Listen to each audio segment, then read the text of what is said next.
প্রায় ৫০০-৫৫০ রোগী যারা আসেন, আমাদের চিকিৎসকরা বিদ্যুৎবিহীন অবস্থায় এই সেবাটা দেন। কারেন্ট থাকেই না, সারা রাত টিপার যে বাতাস দিতে দিতে রোগী অসুস্থ হয়ে যায়। কারেন্ট রাইতে আসে, কোনো মতো সাথে আসে, আবার চলে যায়, যাই 1 ঘন্টা 2 ঘন্টা থাকে বলে। তাহলে আপনারা রাত্রে ঘুমাইতে পারেন না? একটুও না, এক রাতের ভিতর 5-6 বারও যায়, কারেন্ট থাকেই না। সারা রাত টিপার যে বাতাস দিতে দিতে রোগী অসুস্থ হয়ে যায়, তারপরে ওই বাইরে নিয়ে দাঁড়ায় থাকে, অসুস্থ ঢেলে পড়ে যায়। এই যে রক্ত পরীক্ষা করার জন্য দিতে কারেন্ট নেই, করতে পারতেছি না। প্রায় ৫০০-৫৫০ রোগী যারা আসেন, আমাদের চিকিৎসকরা বিদ্যুৎবিহীন অবস্থায় এই সেবাটা দেন। তাতে চিকিৎসক, নার্স এবং রোগী 3 পক্ষই কষ্ট নিয়ে সেবাটা নিচ্ছেন।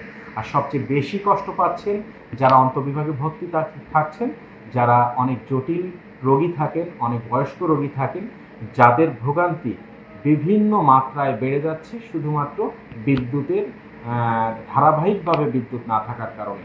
24 ঘন্টায় না, আমরা বিকল্প ব্যবস্থা করার চেষ্টা করি, তবে হাসপাতালের ইনডোর বা অন্তর্বিভাগ এত বড় থাকার কারণে অন্য সাপোর্ট আইপিএস বা ইউপিএস এর মাধ্যমে এটা দেওয়া আসলে সম্ভব হচ্ছে না।